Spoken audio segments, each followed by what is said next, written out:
নেসারাবাদে নিয়োগ বাণিজ্য ও প্রতারণা করে কোটি কোটি টাকা হাতিয়ে নিয়েছেন প্রতিবন্ধী বিদ্যালয়ের প্রধান শিক্ষক। সাউথ বাংলা নিউজের তথ্য ও ভিডিও চিত্রে দেখুন বিস্তারিত। সাথে আছি আমি কাউসার মাহমুদ।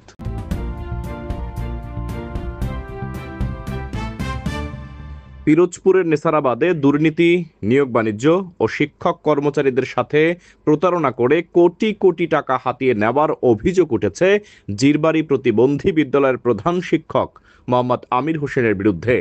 তথ্যসূত্রে জানা যায়, গত 1 মার্চ 2016 সালে নেসারাবাদ উপজেলার বলদিয়া ইউনিয়নের রাজাবাড়ি নামক প্রত্যন্ত গ্রামে সমাজ কল্যাণ মন্ত্রণালয়ের অধীনে নন এনডিডি শিক্ষা প্রতিষ্ঠানের আওতায় প্রতিবন্ধী বিদ্যালয়ের স্বীকৃতির জন্য আবেদন করা হয়।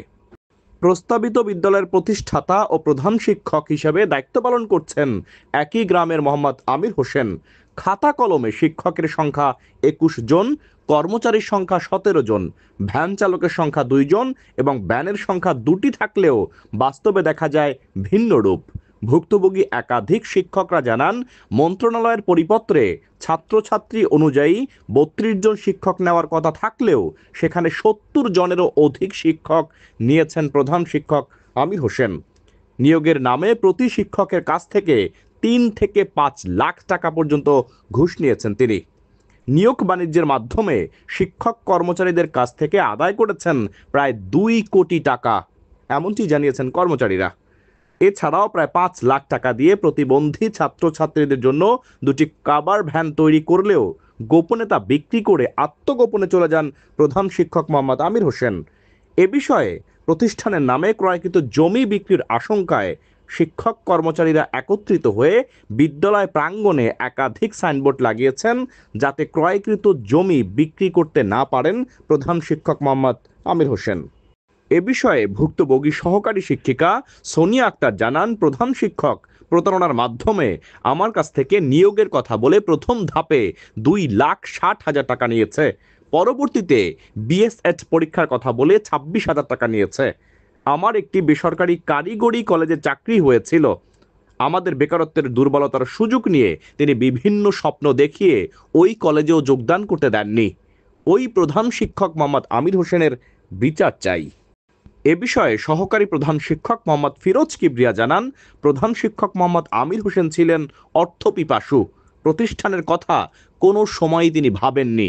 অফিসের গুরুত্বপূর্ণ ডকুমেন্টস ও নিয়োগ বাণিজ্যের মাধ্যমে প্রায় 2 কোটি টাকা হাতিয়ে 7 মাস পর্যন্ত বিদ্যালয়ে অনুপস্থিত ছিলেন। তাকে ফোন করলেও ফোন রিসিভ করতেন না। নিয়োগের সময় আমার কাছ থেকে 5 লাখ টাকা নিয়েছিলেন। এছাড়াও বিভিন্ন সরকারি বেসরকারি সুযোগ সুবিধা আদায় করে কাউকে হিসাব দিতেন না। সাবেক মন্ত্রী শমা রেজাউল করিমের মাধ্যমে প্রতিষ্ঠানে 12 লাখ টাকা অনুদান দিয়েছিলেন, সেটাও তিনি প্রতিষ্ঠানের কাউকে জানাননি, নিজেই আত্মসাৎ করেছেন।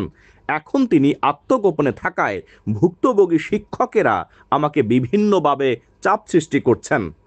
এ বিষয়ে প্রতিবন্ধী বিদ্যালয়ের সভাপতি মোহাম্মদ জাহারুল ইসলাম বলেন, এই বিদ্যালয়ের প্রতিষ্ঠাকাল থেকে সভাপতি হিসেবে দায়িত্ব পালন করছি, কিন্তু প্রধান শিক্ষক মোহাম্মদ আমির হোসেন এককভাবে সবকিছুর সিদ্ধান্ত নিয়েছেন। প্রতিবন্ধী বিদ্যালয়ের নামে একটি যৌথ ব্যাংক অ্যাকাউন্ট থাকলেও লেনদেন করতেন তার ব্যক্তিগত অ্যাকাউন্টে।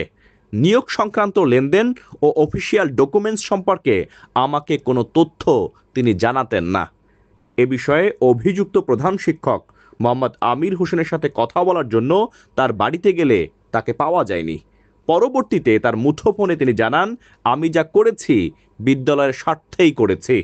একটি বিদ্যালয় প্রতিষ্ঠা করতে ব্যাপক টাকা পয়সার প্রয়োজন হয়। টাকাগুলো বিভিন্ন খাতে ব্যয় করা হয়েছে। আর নিয়োগপত্র ব্যতীত আমি কাউকেই নিয়োগ দেইনি। ছাত্রছাত্রীদের কাভার ভ্যান বিক্রির ব্যাপারে জানতে চাইলে তিনি বলেন, স্কুলটি দীর্ঘদিন বন্ধ থাকায় ভ্যানগুলো নষ্ট হয়ে যাচ্ছিল, তাই 2টি ভ্যান 40,000 টাকায় বিক্রি করে দিয়েছে। নেসারাবাদ উপজেলা সমাজ সেবা অফিসার তপন বিশ্বাস বলেন, এ বিষয়ে একটি অভিযোগ পেয়েছি, তার নামে অভিযোগ খতিয়ে দেখা হচ্ছে। বিষয়টি ফলো আপ করে কর্তৃপক্ষকে জানানো হবে। নেসারাবাদ উপজেলা নির্বাহী অফিসার ভারপ্রাপ্ত ও সহকারী কমিশনার ভূমি মোহাম্মদ রায়হান মাহমুদ বলেন, লিখিত অভিযোগের মাধ্যমে বিষয়টি জানতে পেরেছি। শুনেছি দীর্ঘদিন যাবৎ প্রধান শিক্ষক বিদ্যালয়ে অনুপস্থিত রয়েছেন।